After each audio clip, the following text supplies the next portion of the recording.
Well, a quick video on how to stop the test execution using pause command.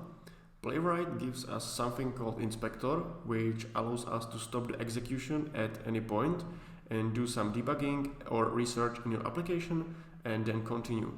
Much better than adding some minute pauses and trying to debug like it used to be back in the times.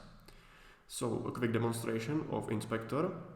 Let's go back to the example spec.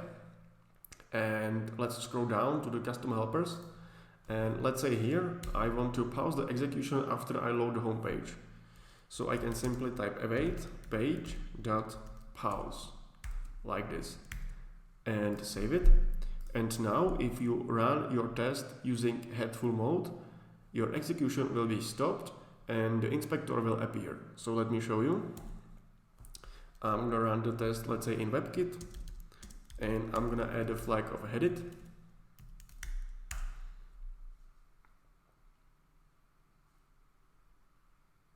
And as you can see, the Playwright inspector appeared. The execution of the test has been stopped here at the line 88, and your application state can be seen here.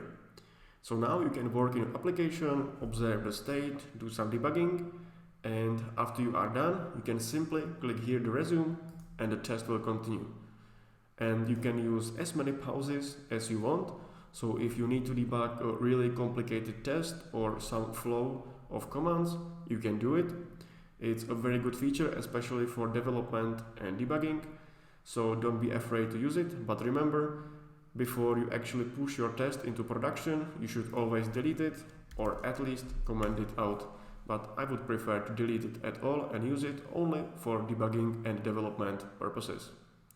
So that's all, and I think we can move to the last topic of the Playwright Fundamentals section, and that will be how to actually create screenshot and retain videos of your failed test. So see you in the next video.